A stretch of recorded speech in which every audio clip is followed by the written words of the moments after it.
పరమేశ్వర స్వరూపమైన సభకి నమస్కారం.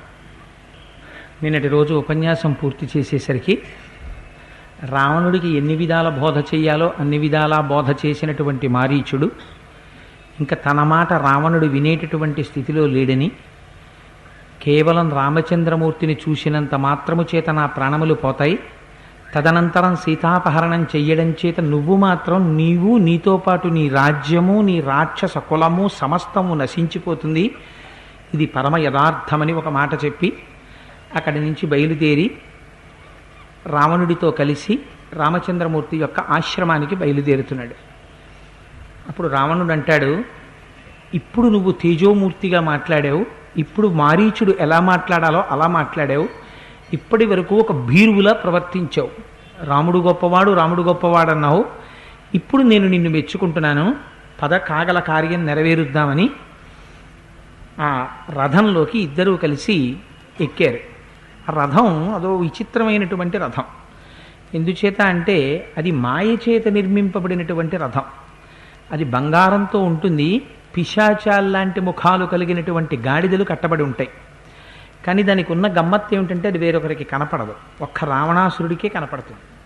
రావణాసురుడు రథంలోంచి దిగి ఎవరితోనా వెళ్ళి మాట్లాడుతున్నప్పుడు వాళ్ళకి రావణుడు కనపడతాడు, మళ్ళీ రథం కనపడదు. మళ్ళీ రావణుడు బయటికి వచ్చి సంకల్పం చేస్తే రథం కనపడుతుంది. వాడి దగ్గర అన్ని టక్కుటమారాలు ఉన్నాయి. అందుచేత బయలుదేరారు. ఇద్దరూ కూడా రాముని యొక్క ఆశ్రమం దగ్గర దిగారు రథాన్ని. రాముడు అన్నాడు మారీచుడితో, చూశావా, ఎక్కడ చూసినా అరటి చెట్లతో నిండి ఉంది ఈ వనం, ఇక్కడే రాముడు తపస్సు చేస్తున్నాడు, ఇక్కడే తండ్రి యొక్క వాక్యాన్ని సత్యం చెయ్యడం కోసం అని చెప్పి అరణ్యానికి వచ్చి సీతమ్మతో తమ్ముడైన లక్ష్మణుడితో కలిసి వనవాసం చేస్తున్నాడు. మనం ఏమనుకున్నామో ఆ కార్యక్రమాన్ని నెరవేర్చడానికి నువ్వు బయలుదేరవలసింది అన్నాడు. వెంటనే మారీచుడు ఒక్కసారి రావణుని వంక చూసి, సతుతద్రూపం సమాస్థాయ మహాదద్భుత దర్శనం మణిప్రవర శృంగాగ్ర సితాసిత ముఖాకృతి రక్త పద్మోత్పల ముఖ ఇంద్రనీలోత్పల శ్రవాహ కించిదభ్యున్నత గ్రీవ ఇంద్రనీల దళాధర. తన వేషాన్ని ఒక్కసారి మార్చాడు. కామరూపి, అన్ని మాయలు తెలుసున్నవాడు కనుక అప్పటి వరకు రాక్షసుడిగా ఉన్నవాడు ఒక అందమైనటువంటి జింకగా మారిపోయాడు. అది ఒళ్ళంతా బంగారం, అంత బంగారంతో మెరిసిపోతున్న బంగారు జింక, దాని మీద ఎక్కడ చూసినా వెండి చుక్కలు. ఆ కొమ్ములు చూస్తే ఇంద్రనీలము మాణిక్యము మొదలైనటువంటి అత్యంత విలువైనటువంటి మణులతో చేయబడినటువంటి కొమ్ములైతే ఎలా ప్రకాశిస్తాయో అలా ప్రకాశిస్తున్నాయి. దాని ముఖం సగమేమో నల్లకలువ రంగులో ఉంది, సగమేమో ఎర్రకలువ రంగులో ఉంది. రెండు భిన్నమైనటువంటి రంగుల చేత సంతరింపబడి ఉంది. కడుపంతా ముత్యాలు వైఢూర్యాలు ఎలా ప్రకాశిస్తాయో అలా ప్రకాశిస్తోంది. అంత సున్నితంగా ఉంది. కాళ్ళు సన్నగా ఉన్నాయి. డెక్కలు చూస్తే ఏదో వజ్ర వైఢూర్యముల చేత తాపడము చేయబడినటువంటి డెక్కలు ఎలా ఉంటాయో అలా మెరిసిపోతున్నాయి. సృష్టిలో ఇప్పటి వరకు కని విని ఎరుగనటువంటి స్వరూపాన్ని పొందాడు. ఇప్పుడు తాను చెయ్యవలసింది ఏమిటి? తాను సీతమ్మ దృష్టిలో పడాలి. పడితే సీతమ్మ యొక్క దృష్టిని తాను ఆకర్షించగలిగితే తాను సఫలీకృత మనోరథుడు కొంతవరకు అయినట్లు. ఎందుకని? రామబాణం వచ్చి మీద పడిన తర్వాత హా సీత హా లక్ష్మణ అని రాముని యొక్క కంఠాన్ని అనుకరించగలగాలి. అది అన్నిటికన్నా పెద్ద పరీక్ష. ఎందుకంటే ఒకసారి రామబాణం వచ్చి తగిలేసిన తరువాత ప్రాణాన్ని నిలబెట్టుకోవడమే కష్టం. ప్రాణాన్ని నిలబెట్టుకుంటూ అసలు తనకి స్మృతి ఉండడమే చాలా గొప్ప విషయం. అసలు స్మృతే ఉండదు. అటువంటి సమయంలో ఇంతకు ముందు తాము చేసుకున్నటువంటి పథక రచన జ్ఞాపకం ఉండాలి. పథక రచన జ్ఞాపకం ఉండటంతో పాటుగా ప్రాణం పోయే ముందు మాయ ప్రదర్శించాలి. హా సీత హా లక్ష్మణ అని రాముడి కంఠంతో అరవాలి. అసలు రాముడి పేరు చెప్తేనే భయం. అలాంటిది రాముడి ఎదురుగుండా నిలబడి రామబాణం దెబ్బ తిన్న తర్వాత రాముడిలా అరవడానికి సిద్ధపడి జింకగా వెళ్ళాడు. ఒక్కసారి గంతులేస్తున్నాడు, గబగబా ఆశ్రమంలోకి వెడుతున్నాడు. అక్కడ ఉన్నటువంటి ఆకుపచ్చని ఆకులు తింటున్నాడు, ఆ లేత చిగుర్లు తింటున్నాడు. అటు ఇటు చూస్తున్నాడు. నిష్కారణంగా ఏదో భయం పొందిన వాళ్ళ పరిగెత్తుకుంటూ మృగముల యొక్క మందలోకి వెళ్ళిపోతున్నాడు. మళ్ళీ పరిగెత్తుకుంటూ వస్తున్నాడు, మళ్ళీ ఆకులు తింటున్నాడు, మళ్ళీ అటు ఇటు చూస్తోంది. గంతులేస్తోంది, పడుకుంటోంది, లేస్తోంది. ఒక మృగం ఎలా విహరిస్తుందో అలా విహరించినట్టుగా ప్రయత్నం చేస్తున్నాడు. క్షణేన రాక్షసో జాతో మృగ పరమశోభన వనం ప్రజ్వలయన్ రమ్యం రామాశ్రమ పదం చతత్. వచ్చినటువంటి ఆ మారీచుడు చేసేటటువంటి చిత్ర విచిత్రమైనటువంటి విన్యాసాల చేత ఆ వనమంతా ప్రకాశించింది. అంత అందమైనటువంటి స్వరూపాన్ని పొందేశాడు. మృగయూధైరనుగత పునరేవ నివర్తతే సీతాదర్శనమాకాంక్షన్ రాక్షసో మృగతాం గతః పరిభ్రమతి చిత్రాణి మండలాని వినిష్పతన్ సముదీచ్ఛతే సర్వే మృగా యన్యే వనేచరాః ఉపాగమ్య సమాఘ్రాయ విద్రవంతి దిశోదశ. అలా ఆడుతున్నాడు, లేస్తున్నాడు, కూర్చుంటున్నాడు, పడుకుంటున్నాడు, ఆకులు తింటున్నాడు, గెంతుతున్నాడు, పరిగెడుతున్నాడు, మృగాల దగ్గరికి ఎడుతున్నాడు, తిరిగి వస్తున్నాడు, సీతమ్మ చుట్టూ తిరుగుతున్నాడు. ఇన్ని చేస్తున్నా మృగముల దగ్గరికి వెళ్ళినప్పుడు మాత్రం ఆ మృగాలు కనిపెట్టేటే. ఇదేదో కొత్త మృగం రా, మనం అందలో మృగం కాదు. ఎక్కడి నుంచి వచ్చిందని ఆ మృగాలు ఒక్కసారి ఈ మారీచుడు ఏ శరీరాన్ని పొందాడో ఆ జింకని వాసన చూసి చూడడం ఏమిటవి కనిపెట్టాయి, వీడు రాక్షసుడు అని. కనిపెట్టి దశ దిశలకి పారిపోయేట మృగాలన్నీ. ఇవన్నీ చూస్తున్నవాడు ఒకడున్నాడు. ఈ స్వరూపం ఎవరో ఆయన నిర్ణయించేశాడు. కానీ ప్రారబ్ధం ఆయన మాట ఎవ్వరూ లక్ష్య పెట్టలేదు. అది మళ్ళీ వచ్చి అదే సమయంలో సీతమ్మ తల్లి పువ్వులు కొయ్యడం కోసమని అటుగా వెళ్ళింది. అటుగా వెళ్ళితే సీతమ్మ తల్లి కంట్లో పడాలని కర్ణికార వృక్షముల యొక్క కొమ్మ ఉంచి పువ్వు కోస్తున్నటువంటి సీతమ్మ తల్లికి అభిముఖంగా వచ్చాడు. చూడగానే సీతమ్మ పొంగిపోయింది, పెద్ద కేకేసింది, రామ లక్ష్మణ ఇద్దరూ మీ ఆయుధములను ధరించి గబగబా రండి అంది. అనేసరికి రామలక్ష్మణులు ఇద్దరు పరుగున వచ్చారు. ఏమి సీత అన్నారు.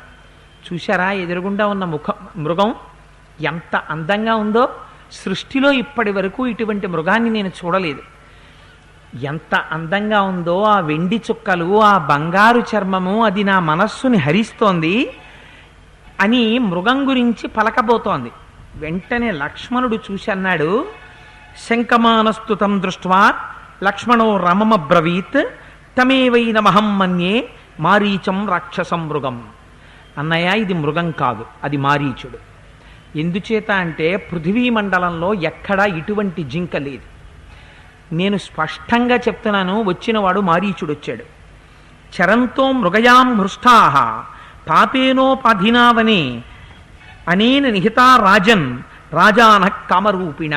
ఇంతకు ముందు కూడా రాజులు వేటాడడం కోసమని అరణ్యాలకు వెడితే ఆ వెళ్ళినప్పుడు కామరూపాన్ని పొంది వాళ్ళని ఆకర్షించిన వాడై తర్వాత తన స్వస్వరూపాన్ని పొంది ఎందరో రాజుల్ని ఈ మారీచుడు తినేశాడు. మృగో ఏవం విధో రత్న విచిత్రో నాస్తి రాఘవ జగత్యాం జగతీనాథ మాయైషాహి న సంశయః అస్య మాయ విదో మాయా మృగరూపమిదం కృతం భానుమత్ పురుష వ్యాఘ్ర గంధర్వపుర సన్నిభం. మాయవాడు మాయలు చేసేటటువంటి వాడు ఇంద్రజాలికుడు నిర్మించినటువంటి పురం ఎలా ఉంటుందో అలా మారీచుడి చేత నిర్మింపబడినటువంటి మాయామృగం ఇది. ఈ మృగం నిజం కాదు అన్నయ్య, అందుచేత నువ్వు నమ్మవద్దు. సృష్టిలో ఎక్కడా ఇలా రత్నముల చేత తాపడము చేయబడినటువంటి జింక లేదు. నా మాట నమ్ము, ఇది ఖచ్చితంగా మారీచుడి మాయ అని లక్ష్మణుడు మాట్లాడుతుండగా సీతమ్మ తల్లి జోక్యం చేసుకుంది. లక్ష్మణుడిని ఇంక నువ్వు మాట్లాడవద్దు అన్నట్లుగా వారించి ఆవిడంది రాముడి వంక చూసి, ఆర్యపుత్రాభిరామోసౌ మృగో హరతి మే మనః అనయ్యైనం మహాబాహో క్రీడార్థం నో భవిష్యతి. మొట్టమొదటి శ్లోకం పలుకుతూనే వాల్మీకి మహర్షి ఒక గొప్ప సత్యాన్ని చెప్పేశారు. మృగో హరతి మే మనః అంది. నా మనస్సుని ఈ మృగం హరిస్తోంది అంది. యథార్థం అది. భార్యాభర్తలకి రెండు మనస్సులు ఉండవు. సరి అయినటువంటి దాంపత్యమని గుర్తు ఏమిటంటే, మీకు బాలకాండ పూర్తి చేసినటువంటి రోజున చెప్పాను. సీతమ్మ మనస్సు రాముడిది, రాముడి మనస్సు సీతమ్మది. అందుకని సీతారాములిద్దరికీ రెండు మనస్సులు ఉండవు, ఇద్దరిది ఒకటే మనస్సు. అటువంటప్పుడు నా మనస్సుని ఈ మృగం హరిస్తోంది అంటే రాముని దగ్గర నుండి తాను దూరముగా వెళ్ళి రాముణ్ణి తపస్సులో మాత్రమే మననము చేస్తూ బాహ్యమునందు దర్శనము చెయ్యడానికి వీలు లేని స్థితి కొద్దిసేపట్లో ఆ మృగం వల్ల కలగబోతోంది. అందుకని నా మనస్సుని హరిస్తోంది అంటే రాముణ్ణి తనకి దూరం చేస్తోంది. రాముణ్ణి హరించడం అంటే రాముణ్ణి దూరం చేయడం, అంతక తప్ప రాముణ్ణి ఏం చేయగలదు ఆ మృగం? అందుకని రాముడి నుంచి తన్ని దూరం చేస్తోంది. పైకి ఆర్యపుత్రాభిరామోసౌ మృగో హరతి మే మనః అనయ్యైనం మహాబాహో క్రీడార్థం నో భవిష్యతి. ఆర్యపుత్ర, నాకు ఈ మనస్సు చూస్తుంటే మనస్సు దాని వెంట వెళ్ళిపోతోంది. ఆ మృగం నా మనస్సు హరించింది, నాకు తప్పకుండా ఆడుకోవడానికి ఆ మృగాన్ని తెచ్చివ్వండి అని అడిగింది. నానావర్ణ విచిత్రాంగో రత్నబిందు సమాచిత ద్యోతయన్ వన అవ్యగ్రం శోభతే శిశిసన్నిభ. ఈ మృగం ఒంటి మీద రత్నాల్లాంటి చుక్కలతో చూస్తుంటే ఇదొక చంద్రుడు అరణ్యాన్నంతటినీ ప్రకాశింపచేసినట్టు, దీనివల్ల అరణ్యానికి ప్రకాశం వచ్చింది. మన వనంలో మనం కట్టుకున్నటువంటి ఈ ఆశ్రమంలో ఎన్నో మృగాలున్నాయి, చామరీ మృగాలున్నాయి, లేళ్లున్నాయి, జింకలున్నాయి, దుప్పులున్నాయి, కుందేళ్లున్నాయి. వాటితో పాటు ఈ మృగం కూడా ఉంటే నాకు ఎంతో సంతోషంగా ఉంటుంది. అహో రూపమహో లక్ష్మీ స్వరసంపచ్చ శోభన మృగోద్భుతో విచిత్రాంగో హృదయం హరతీవమే. హృదయాన్ని హరించేస్తోంది. సీతమ్మ తల్లి రామచంద్రమూర్తిని తప్ప అరణ్యవాసానికి వచ్చిన 13 సంవత్సరాల్లో ఒక దిక్కుమాలిన జింకని పట్టుకుని ఇంతలా పరవశించిపోతూ మాట్లాడింది ఎన్నడూ లేదు. ఎన్ని విశేషణాలు వేసేసిందో చూడండి మాటలో. అహో రూపమహో లక్ష్మీ స్వరసంపచ్చ శోభన మృగోద్భుతో విచిత్రాంగో హృదయం హరతీవమే. ఆహాహా, ఏమి స్వరూపం, ఏమి లక్ష్మీ స్వరూపం, ఏమి అందం, ఏమి ప్రకాశం. జింక అంటే జింక కదండి, ఎంత బాగుందో. యది గ్రహణమభ్యేతి జీవన్నేవ మృగస్తవ ఆశ్చర్యభూతం భవతి విస్మయం జనయిష్యతి. మీరు ఆ మృగాన్ని ఎలాగైనా సరే పట్టి తీసుకురండి, తీసుకొస్తే ఆ మృగంతో ఆడుకోవాలని నాకు కోరికగా ఉంది. సమాప్త వనవాసానం రాజ్యస్థానాం చన పునః అంతఃపుర విభూషార్థో మృగయేష భవిష్యతి. దగ్గరకు వచ్చేస్తోంది, ఇంక అరణ్యవాసం అయిపోతోంది. అందుకని ఈ సమాప్య వనవాసానం, ఈ వనవాసం అంతా పూర్తయిపోయి మనం తిరిగి అంతఃపురానికి వెళ్ళిపోతాం. వెళ్ళిపోయినప్పుడు ఈ మృగాన్ని పట్టుకెడదాం. పట్టుకెడితే అంతఃపుర విభూషార్థో మృగయేష భవిష్యతి. భవిష్యత్తులో అంతఃపురాన్నంతటినీ శోభింపచేస్తుంది మృగం. అందుచేత నాకు తప్పకుండా కావాలి. దీన్ని చూసి ఎవరు మురిసిపోతారు? భరతస్యార్యపుత్రస్య శ్వశ్రూణాం మమ చ ప్రభో మృగరూపమిదం వ్యక్తం విస్మయం జనయిష్యతి. వెళ్ళగానే భరతుడు చూసి అబ్బా ఏమి మృగం వదినా అంటాడు. అత్తగారులందరూ చూసి అబ్బా ఏమి మృగం అంటారు. ఎంతవరకు వెళ్ళిపోయిందో చూడండి తాదాత్మ్యత. అరణ్యవాసం పూర్తి చేసి అంతఃపురవాసానికి వెళ్ళిపోయేటప్పుడు, అంతఃపురవాసానికి వెళ్ళినప్పుడు పలకరించవలసినటువంటి వాళ్ళ పట్ల ఏర్పడినవలసినటువంటి భావ పరిశుద్ధత ఈ మృగము పట్ల ఏర్పడుతోంది. వాళ్ళందరూ మృగాన్ని చూసి సంతోషిస్తారా? వాళ్ళందరూ తిరిగి వచ్చిన రాముణ్ణి చూసి సంతోషిస్తారా? సీతారామ లక్ష్మణుల్ని చూసి సంతోషిస్తారా? దిక్కుమాల జింకను చూసి సంతోషిస్తారా? అందుకని అమ్మ మనస్సు ఇవాళ ఎంత దూరం వెళ్ళిపోయిందంటే ఈ మృగాన్ని చూసి భరతుడు, అత్తలు అందరూ మురిసిపోతారు. అందుకని జీవన్న ఇది తేభ్యేతి గ్రహణం మృగసత్తమ అజినం నరశార్దూలా రుచిరం మే భవిష్యతి. మీరు దాన్ని జీవించి ఉండగానన్నా పట్టండి. అది జీవించి ఉండగా దొరకలేదనుకోండి, దాన్ని చంపైనా తీసుకురండి. చంపి తీసుకొస్తే ఏం చేస్తాను? దాని చర్మం ఒలిచేసుకుని లేత పచ్చగడ్డి తెచ్చి కింద వేసుకుని దాని మీద ఈ మృగ చర్మాన్ని పరుచుకొని ఆ మృగ చర్మం మీద కూర్చుంటే అబ్బాయి ఎంత బాగుంటుందో అంది.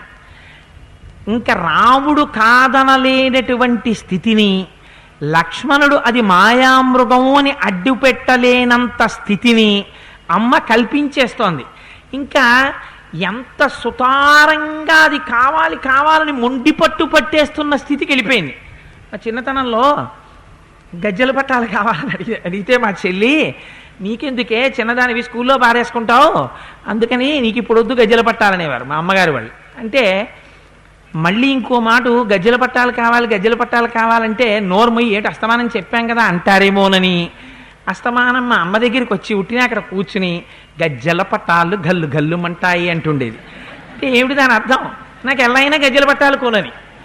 అందుకని అమ్మ మళ్ళీ గజ్జెల పట్టాలు కొనమ్మా అనేది కాదు, ఉట్టినే అస్తమానం సే లక్ష్మి అని పిలిచినప్పుడు అలా వెళ్ళడం, గజ్జెలు పట్టాలు గల్లు గల్లు మంటాయి అంటూ ఉండడం. అంటే ఏమిటి దాని అర్థం? చూసి చూసి అయ్యో పాప ఇది ఇంకా ఇదే తినేస్తోందిరా, దీనికి కొనవలసిందే గజ్జెల పట్టాలు అని కొనిస్తే సాయంకాలం పారేసుకుని 3 రోజులు దెబ్బలు తినేది. ఎందుకు వచ్చింది? ఎదర ఉపద్రవం కనిపెట్టుంది. పెద్దవాళ్ళు చెప్తే తలకెక్కుతుందా? లేనిపోని మోహం పెట్టుకుని లేనిపోని శిక్ష తెచ్చుకోవడం. అలా అమ్మ కూడా నిగ్రహించింది రామలక్ష్మణుల్ని. ఇంచుమించుగా తన యొక్క భాష చేత ఆవిష్కరణ చేత ఆ జింకని పొందాలన్న మాట తీసుకొచ్చింది. కానీ ఎంత అందమైన మాట మాట్లాడిందంటే చిట్ట చివర కామవృత్తమిదం రౌద్రం స్త్రీణాం అసదృశం మతం వపుషాత్వస్య సత్వస్య విస్మయో జనితే మమ. రామ, నేను సహజంగా స్త్రీని కదా, స్త్రీని కావడం చేత కొంచెం ఏదైనా కోరిక కలిగేటప్పటికి భావంలో వ్యగ్రత ఏర్పడుతుంది. ఎలా అయినా ఆ కోరిక తీర్చవలసిందే అని మంకు పట్టు పట్టి మాట్లాడినట్టు మాట్లాడానా? అలా మాట్లాడితే ఏమనుకోకండి అంది. మీకు ఇష్టమైతే తండి లేకపోతే మానేయండి అని మాత్రం అనలేదు. అలా అన్నానా? ఏమనుకోకండి అంది. అంటే రాముడు లక్ష్మణుడి వంక చూశాడు. చూసి అన్నాడు, లక్ష్మణ, మీ వదిన ఎప్పుడూ ఏమీ అడగలేదయా. 13 సంవత్సరాల అరణ్యవాసంలో మొట్టమొదటిసారి ఈ జింకను అడుగుతోంది. ఇంతగా ఈ మృగాన్ని అడుగుతుంటే నేను తాను అని ఎలా అనగలను? ఆ మృగం పట్ల ఎంత వ్యామోహాన్ని పెంచుకుందో మీ వదిన మాటలలో స్పష్టంగా అర్థమవుతోంది.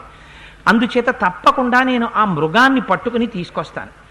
ఒకవేళ ఆ మృగాన్ని నేను ప్రాణాలతో తీసుకురాలేకపోతే వేటాడి దాని యొక్క శరీరాన్నైనా తీసుకొస్తాను. ఏషచైవ మృగ శ్రీమాన్ యశ్చ దివ్యో నభశ్చర ఉభావేతో మృగా దివ్యౌ తారాం మృగ మహీం మృగౌ. ఇలాంటి మృగాలు నిజమే మీ వదిన చెప్పినట్టు పృథివీ మండలంలో నేను ఎక్కడా చూడలేదు. ఇలాంటివి నాకు తెలిసి 2 ఉన్నాయి. ఒకటి చంద్రుడిలో ఉంది, ఇది భూమి మీద ఉంది అన్నారు రామచంద్రమూర్తి. అంటే ఏమిటి దాని అర్థం? చంద్రుడిలో నిజంగా మృగం ఉందే, భూమి మీద ఇది ఉంది అంటే 2 మాయే. అందుకని ఒక మృగం చంద్రుల్లో ఉంది, ఒక మృగం పృథివీ మండలం మీద ఉంది. ఇలాంటివి నాకు తెలిసి 2 ఉన్నాయి. అందుకని మీ వదిన ఇవాళ కోరవలసినటువంటి కోరిక కోరింది. ఇంత గొప్ప మృగం కాబట్టి ఆవిడ దృష్టిని ఆకర్షించింది. తప్పకుండా తేవాలి. యదివాయం తథాయన్మాం భవేద్వదసి లక్ష్మణ మాయేషా రక్షసస్యేతి కర్తవ్యోస్యవధోమయ. ఒకవేళ లక్ష్మణ నువ్వు చెప్పినట్లు అది మృగం కాదనుకో, మారీచుడే అనుకో, నేను విడిచిపెట్టకూడదు కదా.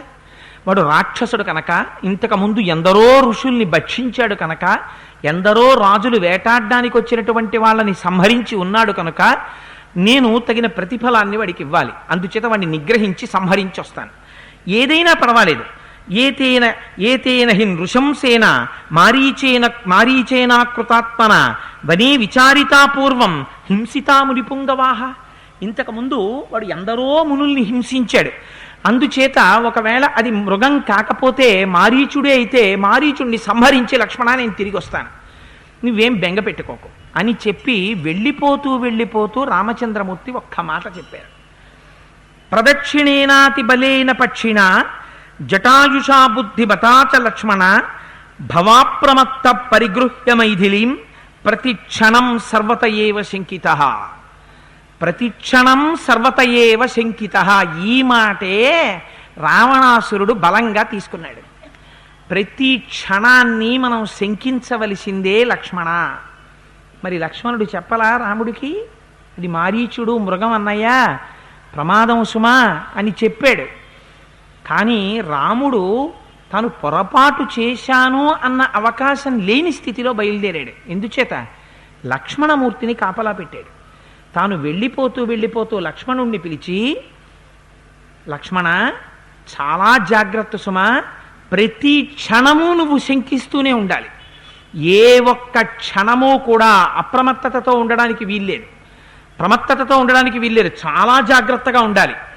నువ్వు నీతో పాటు జటాయువు వీరిద్దరూ సీతమ్మని దగ్గర పెట్టుకుని కాపాడండి. ఎందుచేత అంటే ఏ క్షణంలోనైనా ప్రమాదము రావచ్చు అని చెప్పి రాముడు ఆ మృగం వెంట బయలుదేరాడు. ఆ మృగం ముందు పరిగెడుతోంది, వెనక రాముడు పరిగెడుతున్నాడు. మారీచుడికి కావలసినటువంటి లక్ష్యం రాముణ్ణి చాలా దూరం తీసుకెళ్ళిపోవాలి. ఎందుచేత? తాను సంహరింపబడిన తర్వాత రాముడు వెనక్కి వచ్చేస్తాడు. రాముడు వెనక్కి తిరిగి వచ్చే లోపల రావణాసురుడు సీతమ్మని అపహరించడానికి సమయం కుదరాలి. అందుకని రాముణ్ణి చాలా దూరం తీసుకెడితే తప్ప తాను దొరకకూడదు. అందుకని తాను ముందు పరిగెడుతున్నాడు, కనపడ్డట్టు కనపడుతున్నాడు, అదృశ్యం అయిపోతున్నాడు, మందలో కలిసిపోతున్నాడు, మేఘాల్లోకి వెళ్ళిపోతున్నాడు, మళ్ళీ వచ్చి కనపడుతున్నాడు, రాముణ్ణి విసిగించేస్తున్నాడు తప్ప ఆ మృగం దొరకటం లేదు. రాముని ప్రయత్నం ఏమిటి? సీతమ్మ వీలైనంత వరకు ప్రాణములతో పట్టుకురమ్మంది కనుక ఆ జింకని ఎలాగైనా సజీవంగా పట్టుకుందామని రాముడు పరిగెడుతున్నాడు. ముహూర్తాదేవ దృశే ముహుర్దూరాత్ ప్రకాశతే దర్శనాదేవం సోపాకర్షత రాఘవం సుదూరమాశ్రమస్యాస్య మారీచో మృగతాంగత. ఒక్కొక్కసారి ఇలా చూస్తే ఇక్కడే ఉన్నట్టుంటాడు, పరిగెత్తి వెళ్ళేసరికి అక్కడెక్కడో దూరంగా కనపడతాడు. అక్కడుంది మృగమని రాముడు రొప్పుతూ ఆయాసపడి అక్కడికి పరిగెడితే అంతర్ధానం అయిపోతాడు. ఏది మృగం అనుకుంటే ఎక్కడో చుక్కల్లో ఉన్నట్టు ఉంటాడు, మళ్ళీ చూసేసరికి అక్కడే దగ్గరలో ఉంటాడు, దగ్గరలో ఉందని మళ్ళీ పరిగెడతాడు, మళ్ళీ దూరం అవుతాడు. అందుకని దొరికాడా దొరకలేదా ఎందుకు, ఏం దూరంగానే పరిగెత్తచ్చుగా, దగ్గరికి రావడం ఎందుకు? దూరంగా ఉంటే ఓ ప్రమాదం ఉంది. అసలు దగ్గర అన్నది కనపడలేదు అనుకోండి, చాలా దూరంగా ఉంటే ఈ మృగం అసలు దగ్గరికి రావడం లేదని రాముడు అస్త్రప్రయోగం చేస్తాడు. దాని మీద బాణప్రయోగం చేసేసాడా, ఎంత దూరంలో ఉందో అంత దూరంలో చచ్చిపోతుంది. చచ్చిపోతే రావణాసురుడి యొక్క పని నడవదు. అందుకని రాముణ్ణి దూరం తీసుకెళ్ళాలి. తీసుకెళ్ళడానికి దగ్గరగా కనపడుతున్నాడు, దగ్గరుందని రాముడు పరిగెడుతున్నాడు, రాముడు దగ్గరుందని పరిగెడుతున్నాడు కనుక దూరంలో కనపడుతున్నాడు, అక్కడే ఉందని రాముడు పరిగెడుతున్నాడు, చూడనట్టుగా ఉంటున్నాడు, దగ్గరకు రానిచ్చి మళ్ళీ దూరం అవుతున్నాడు, మళ్ళీ ఆయన్ని ఒక్కసారి ఉద్రేకపరచడానికి మళ్ళీ దగ్గరగా కనపడుతున్నాడు.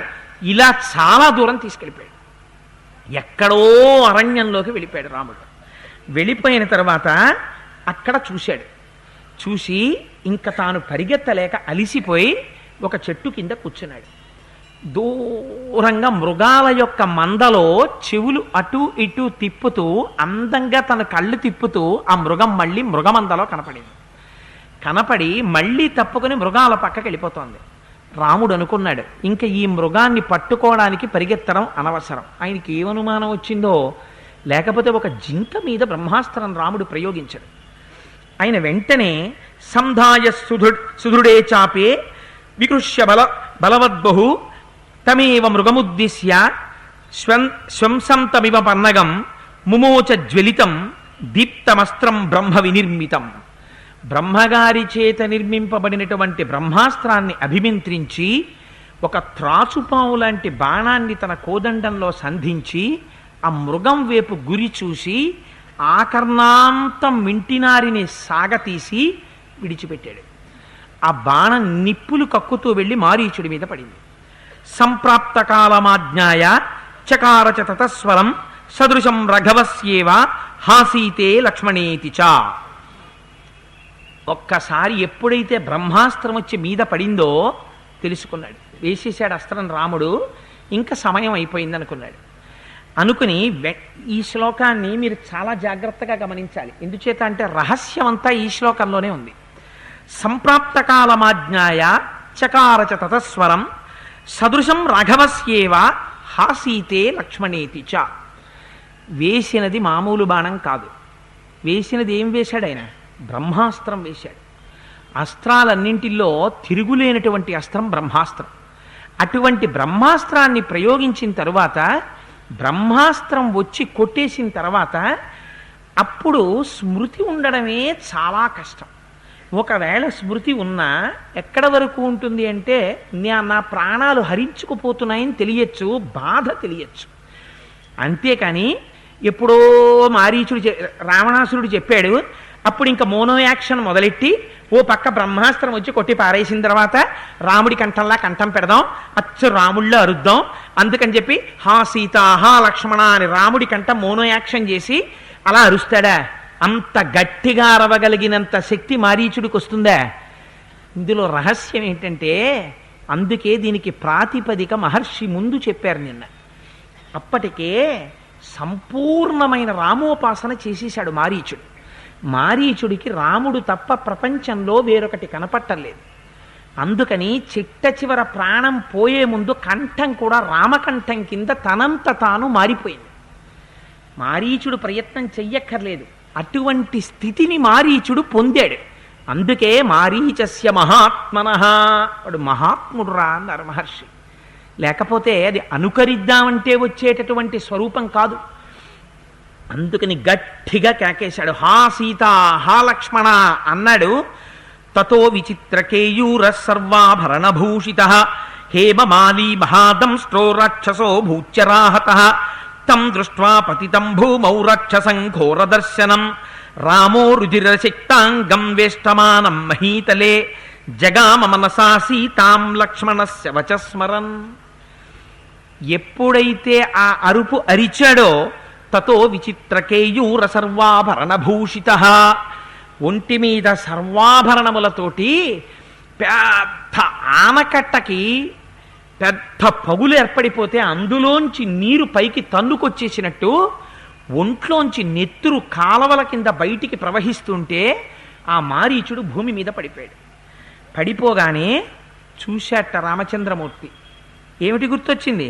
జగామ మనసా సీతాం, సీతమ్మ మీదకి వెళ్ళిపోయింది మనస్సు. ఎందుచేత? పసిగట్టేశాడు ప్రమాదాన్ని. హా సీత హా లక్ష్మణ అని తన కంఠంతో అరిచాడు. వచ్చేసింది ఉపద్రవం. ఎందుకని? సీతమ్మ ఈ అరుపు తట్టుకోలేదు. నాకేదో ప్రమాదం వచ్చిందని లక్ష్మణుణ్ణి పంపించేస్తుంది. ఇప్పుడేమైంది? వెంటనే లక్ష్మణుడు వచ్చేస్తాడా? నా మాట లక్ష్య పెట్టకుండా ప్రతి క్షణం సీతమ్మని కాపు కాయమని చెప్పాను. వచ్చేస్తాడా లక్ష్మణుడు? కానీ శంకించిన లక్ష్మణుడు జ్ఞాపకానికి వచ్చాడు. ఎందుకని? లక్ష్మణుడు ముందే ఒక మాట చెప్పాడు, శంకమానస్తుతం దృష్ట్వా లక్ష్మణో రామమబ్రవీత్. మొట్టమొదటి శ్లోకంలోనే చెప్పేశారు మహర్షి. శంకతో చూసిన లక్ష్మణుడు ఇది మారీచుడయా, మాయామృగం, ఇది సామాన్యమైనటువంటి జింక కాదు అని చెప్పాడు. అందుచేత ఈ మాయ లక్ష్మణుడికి తెలుసు. తెలిసిన ఈ మాయ లక్ష్మణున్నక్కడ ఉండనివ్వడం వరకు ఆపుతుందా? ఎందుకనంటే వాడు పడిపోయే ముందు ఏ లక్ష్యం లేకపోతే హా సీత హా లక్ష్మణ అని నాకంఠంతో అరిచాడు. అందుకని శంక లక్ష్మణుడి మీదకి వెళ్ళిపోయింది. లక్ష్మణుడి మాట జ్ఞాపకానికి వచ్చింది. సీతమ్మ ఒక్కసారి స్మరణకు వచ్చింది. సీతకి ఉపద్రవం పొంచి రావట్లేదు కదా అని బెంగ పెట్టుకున్నాడు. గబగబా అక్కడ ఉన్నటువంటి ఒక 2 మృగాల్ని సంహరించాడు. వాటి యొక్క మాంసం తీసుకున్నాడు. వాటిని పట్టుకుని గబగబా నడుచుకుంటూ ఆశ్రమం వైపుకు వచ్చేస్తున్నాడు. కానీ అప్పటికే చాలా దూరంలో ఉన్నాడు రాముడు. ఆయన తిరిగి వస్తున్నాడు. తిరిగి వచ్చే లోపల ఇక్కడ సీతమ్మ చెవిన పడింది ఈ మాట, హా సీత హా లక్ష్మణ అన్న కేక. ఆర్తస్వరతుతం భర్తు విజ్ఞాయ సదృశం వనే ఉవాచ లక్ష్మణం సీత గచ్చ జానీహి రాఘవం. ఆవిడ లక్ష్మణుణ్ణి పిలిచింది, చూడవయ్యా మీ అన్నగారు ఏదో ఉపద్రవంలో ఉన్నాడు, హా సీత హా లక్ష్మణ అని అంత పెద్ద కేక వేశాడు. వెంటనే బయలుదేరు లక్ష్మణ, అరణ్యంలోకి పరిగెత్తు అంది. తం క్షిప్రమభిధావత్వం భ్రాతరం శరశైషిణం రాక్షసాం వశమాపన్నం సింహనామివ గోవృషం. నాకు ఆ కేక వింటుంటే ఎలా వినపడుతోందో తెలుసా? బలిష్టమైనటువంటి ఒక ఎద్దుని సింహం నోట కరచుకుని లాక్కుపోతుంటే మీరు నిజంగా సన్నివేశం మనస్సుతో ఊహించాలి. సింహం భూమికి పొట్టిగా ఉంటుంది, ఎద్దు సింహం కన్నా ఎత్తుగా ఉంటుంది. కానీ చిత్రం ఏమిటంటే సింహం వృషభాన్ని వేటాడి ఆ ఎద్దుని కొట్టేసిన తర్వాత ఎద్దు కళేబరాన్ని చాలా అవలీలగా పట్టుకుపోతుంది. తన యొక్క నోటితో కరిచి పట్టి ఎద్దు శరీరాన్ని పిల్లిని లేపినట్టు లేపేసి మెడ పైకెత్తి తన కాళ్లతో తన్నుకుంటూ పట్టుకెళ్ళిపోతుంది. అంత ఎద్దు శరీరాన్ని. ఆ ఎద్దు ప్రాణాలు పోతున్నప్పుడు వేసేటటువంటి అరుపు చాలా భయంకరంగా అరుస్తుంది, అంబా అంబా అని. అందుకని నాకంత ఆర్తిగా వినపడుతోందయా మీ అన్నయ్య కంఠం. ఎవరో ఒక సింహం ఎద్దుని తీసుకుపోతున్నప్పుడు ఎద్దు ఎలా అరుస్తుందో అరణ్యంలో ఇవాళ మీ అన్నగారు అలా అరుస్తున్నాడు. నాకు చాలా బెంగగా ఉంది, లక్ష్మణ నువ్వు తొందరగా బయలుదేరు అంది. ఇది చాలా సహజం. ఎందుచేత అంటే ఇక్కడ మీరు ఏ దేవతాతత్వాన్ని ఏ తత్వాన్ని తీసుకొచ్చి సీతమ్మకు ఆపాదించవలసిన పని లేదు. ఎందుకంటే తన భర్త కంఠం అలా వినపడితే మహాపతివ్రత అయినటువంటి ఏ స్త్రీ అయినా తన పక్కన ఉన్న ఏకైక రక్షకుడు తన్ని రక్షించాలని కోరుకోదు. ముందు తన భర్తకి రక్షణ కావాలంటుంది. లక్ష్మణుడికి తెలుసు అన్నగారు ఎంత గొప్పవాడో, కానీ సీతమ్మకి తెలిసినా ఆ సమయంలో పక్కన పెట్టేస్తుంది. ఎందుకు పెట్టేస్తుంది? నాకు తెలిసిలేవయా మీ అన్నయ్య చాలా గొప్పవాడు, అవన్నీ ఉట్టిది, దా మన ఇద్దరం కూర్చుని కబుర్లు చెప్పుకుందాం అంటే నరకాంత ఎందుకు అవుతుంది? అది సీతారాముల దాంపత్యం అవుతుందా? ఆవిడ నరకాంతగా ప్రవర్తించిందా? ఎలా ప్రవర్తిస్తుంది? అది కాదు ప్రవర్తన. అందుకని ఆవిడ ఆవేశపడ్డం, లక్ష్మణుణ్ణి వెళ్ళమండం పరమన్యాయం. అందుచేత వెళ్ళమని చెప్పింది ఆవిడ. వెళ్ళమంటే మొట్టమొదటి నుంచి అన్ని విషయాల మీద సమగ్రమైన పరిశీలన ఉన్నవాడు లక్ష్మణుడు. ఆయన అన్నాడు, వదినా నువ్వు కంగారు పడుతున్నావు, ఏమీ పర్వాలేదు వదినా, అన్నయ్యకి ఏ ప్రమాదము రాదు అన్నాడు. ఈ మాట వినగానే ఆగ్రహావేశాల్లో ఉన్నటువంటి సీతమ్మ తల్లి తట్టుకోలేకపోయింది. ఈ మాట ఆవిడ ఆ మాటని అప్పుడు వినేటటువంటి స్థితిలో లేదు. అందుకని ఆవిడంది, సౌమిత్రే మిత్రరూపేణ భ్రాతుస్త్వమసి శత్రువత్ యస్యమస్యామవస్థాయాం భ్రాతరం అభిభత్యసే. ఇప్పుడు అర్థమైందయా సౌమిత్రి, నువ్వు ఎందుకు వచ్చావో? నువ్వు మీ అన్నగారికి తమ్ముడివి కావు. నువ్వు లక్ష్మణ రూపంలో, తమ్ముడి రూపంలో మీ అన్న వెనకాతల ఇంతకాలం నుంచి ఎందుకు తిరుగుతున్నావో నాకు అర్థమైంది. నువ్వు మీ అన్న పాలిట పరమ శత్రువువి. అందుకే మీ అన్న ప్రమాదంలో ఉంటే నువ్వు ఇంత సంతోషంగా కూర్చోగలుగుతున్నావు. ఇచ్చశత్వం వినశ్యంతం రామం లక్ష్మణమత్కృతే లోభాన్నమకృతే నూనం నానుగచ్చసి రాఘవం. నువ్వెందుకు వచ్చావో కూడా నాకు అర్థమైపోయింది. నువ్వు ఇన్నాళ్ల నుంచి రాముడి వెనకాతల తిరగడం వెనకాతల ఉన్న ఉద్దేశ్యం నీకు నా మీద కోరికుంది. అందుకే రాముడికి ప్రమాదం వస్తే నన్ను పొందాలని వెనకాతలు వచ్చావు. రాముడు ప్రమాదంలో ఉండగానే పరమ సంతోషంతో కూర్చుంటున్నావు, నువ్వు వెళ్ళడం లేదు. నీకు నా మీద ఆసక్తి ఉంది అని వ్యసనంతే ప్రియం మన్యే స్నేహో భ్రాతరినాస్థితే తేన తిష్టతి విశ్రబ్దం తం అపశ్యన్ మహాద్యుతిం. నీకు ఒక గొప్ప నమ్మకం, నీ ముఖంలో ఒక హాయి కనపడుతున్నాయి. ఏమిటా హాయి? ఇన్నాళ్ళకి రాముడు మడిసిపోయాడు అని శత్రువు చేతిలో దెబ్బతిన్న రాముడి కంఠం చూసి అందుకు ఇంత ప్రశాంతంగా కూర్చున్నావు. ఈ క్షణం కోసం లక్ష్మణ 13 సంవత్సరాల నుంచి నువ్వు నిరీక్షిస్తున్నావు. మహాపాపి, నువ్వు ఎంత ద్రోహబుద్ధితో వచ్చావురా నాతో అంది. కింహి సంశయమాపన్నే తస్మిన్నిహ మయా భవేత్ కర్తవ్యమిహ తిష్టం త్యా యత్ప్రధానస్త్వమాగతః. నువ్వు నిజంగా రాముని కోసం వచ్చావనుకో, రాముణ్ణి విడిచిపెట్టి ఉండలేక రాముడికే సేవ చెయ్యడానికి వచ్చిన మాట యథార్థమైతే, రాముడు అరణ్యంలో హా సీత హా లక్ష్మణ నరిస్తే నువ్వింత హాయిగా కూర్చోగలవా? పరుగు పరుగున మీ అన్నయ్య కోసం వెళ్ళిపోతావు. వదినా అన్నయ్య అరుస్తున్నాడని కూడా నాతో చెప్పవు, చెప్పకుండా పరిగెత్తాలి. నువ్వు పరిగెత్తట్లేదు, ఇక్కడే కూర్చుంటున్నావు. నువ్వు నిజంగా మీ అన్నయ్య సేవ చేయడానికి వచ్చావురా. నువ్వు వస్తే నువ్వు పరిగెత్తద్దురా, నువ్వు వెళ్ళటలేదు. అంటే ఖచ్చితంగా నీకు నా మీద కోరికుంది. దానితో పాటుగా బహుశः భరతుడు కూడా నిన్ను పంపించి ఉండవచ్చు. మీ ఇద్దరూ కలిపి కుట్ర చేశారండి.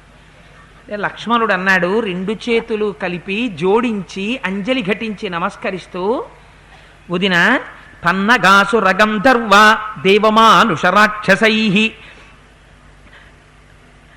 అశక్యస్తవ వైదేహి భర్తాజేతుం న సంశయః దేవీ దేవ మనుష్యేషు గంధర్వేషు పతత్రిషు రాక్షసేషు పిశాచేషు కిన్నరేషు మృగేషు చ దానవేషు చ ఘోరేషు నహి విద్యేత శోభనే యో రామం ప్రతియుధ్యేత సమరే వాసవోపమం అవధ్యః సమరే రామో నైవం త్వం వక్తుమర్హసి నత్వామస్మిన్ వనే హాతు ముత్సాహే రాఘవం వినా. అమ్మా సీతమ్మ, నేను ఒక్క మాట చెప్తున్నాను వినమ్మా, పరమయథార్థమైన మాట చెప్తున్నాను. దేవీ దేవ మనుష్యేషు గంధర్వేషు పతస్త్రిషు రాక్షసేషు పిశాచేషు కిన్నెరేషు మృగేషు చ. దేవతలు, దానవులు, యక్షులు, గంధర్వులు, కిన్నెరులు, కింపురుషులు, ఈ అరణ్యంలో ఉన్న ఏ ఒక్కడు, ఈ బ్రహ్మాండములలో ఉన్న వీరులందరూ ఒక పక్క, మా అన్నయ్య ఒక పక్క ఉన్నా మా అన్నయ్యని ఎవ్వడూ నిగ్రహించలేడు. మా అన్నయ్య పరాక్రమం ఏమిటో నాకు తెలుసు. మా అన్నయ్యని మట్టు పెట్టడమే. వదినా నువ్వు బేలవై ఎవరో అరిస్తే బెంగ పెట్టుకుని మాట్లాడుతున్నావు. అరిచినవాడు మాయామారీచుడడి అరిచాడన్న వదిన, అది అన్నయ్య అరవలేదు, నా మాట నమ్ము అన్నాడు. నచ తస్య స్వరో వ్యక్తం మాయయా కేనచిత్ కృతః గంధర్వ నగర ప్రఖ్య మాయాసా తస్య రక్షసః. ఎంత గొప్ప మాట చెప్పేశాడో చూడండి లక్ష్మణుడు. నేను యథార్థం చెప్తున్నాను, అసలు అది మా అన్నయ్య కేక కానే కాదు.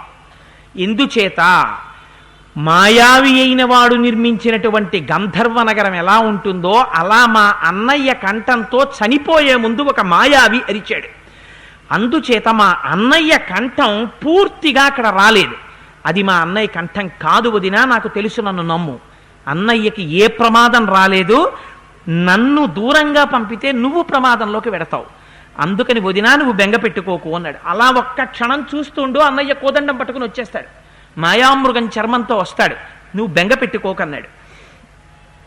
వ్యాసభూతాసి వైదేహి న్యస్తామయి మహాత్మన రామేణ త్వం వరారోహే నత్వాం త్యక్తుమిహోత్సహే. వదినా నిన్ను విడిచిపెట్టి నేను వెళ్ళకూడదు. ఎందుకు వెళ్ళకూడదు అంటే, రామచంద్రమూర్తి వెళ్ళిపోయే ముందు వదినని నీకు అప్పజెప్పి వెడుతున్నాను, ప్రతి క్షణం శంకిస్తూ నువ్వు వదిన పక్కనే ఉండు అని చెప్పి వెళ్ళారు. అందుచేత నిన్ను నా దగ్గర న్యాసంగా పెట్టాడు అన్నయ్య. నేను విడిచిపెట్టి వెళ్ళిపోతే అన్నయ్య మాట తప్పినవాడిని అవుతాను, ధర్మం తప్పిపోతానని నించున్నాను తప్ప వదినా, నేను అన్యబుద్ధి కలిగిన వాణ్ణి కాదు, నన్ను క్షమించు వదినా, అన్నయ్య మాట మీద నేను నిలబడేటట్టు నన్ను అనుగ్రహించు అన్నాడు. అని ఆయన అన్నాడు, కృతా వైరాశ్చ వైదేహి వయమేతైర్నిశాచరై కరస్య నిధనాదేవ జనస్థానవధం ప్రతి. వదిన నిన్న కాక మొన్న ఖరదూషణలతో కలిపి 14,000 మంది రాక్షసుల్ని అన్నయ్య చంపాడు. అందుచేత అన్నయ్య మీద రాక్షసులు పగపట్టి ఉన్నారు. అందుచేత ఎలాగైనా మనకి ఉపద్రవం తేవాలని మాయాస్వరూపంతో ఇవాళ ప్రవర్తించారు. అందుచేత వదిన నా మాట విను, ఆ అరుపుల్ని నమ్మకు అన్నాడు. అంటే సీతమ్మంది, రామస్య వ్యసనం దృష్ట్వా తేనైతాని ప్రభాషసే సుదుష్టత్వం వనే రామ ఏకమేకోను గచ్చసి మమ హేతోః ప్రతిచ్ఛన్నః ప్రయుక్తో భరతేన వా తన్న సిద్ధ్యతి సౌమిత్రే తవ వా భరతస్య వా కథమిందీవరస్యామం పద్మపత్ర నిభేక్షణం ఉపసంశ్రిత్య భర్తారం కామయేయం పృథగ్జనం సమక్షం తమ సౌమిత్రే ప్రాణాం స్త్వచ్ఛేన సంశయః రామం వినా క్షణమపి నహి జీవామి భూతలే. నాకు అర్థమైందిరా మహాపాపి, క్రూరాత్ముడా, నువ్వు ఎందుకొచ్చావో నాకు తెలియదని అనుకోకు. నువ్వు రాముడు మరణించాడన్న మాట ధృవపడడం కోసమని ఇక్కడ నించున్నావు. సుదుష్టత్వం వనే రామ ఏకమేకోను గచ్చసి మమ హేతోః ప్రతిచ్ఛన్నః ప్రయుక్తో భరతేన వా. అంత మహాత్ముడు భరతుణ్ణి కూడా కలిపేసి నన్ను పొందడం కోసమే నువ్వు రాముడి వెనకాతలు వచ్చావు, నిన్ను భరతుడే పంపించాడు వెనకాతల.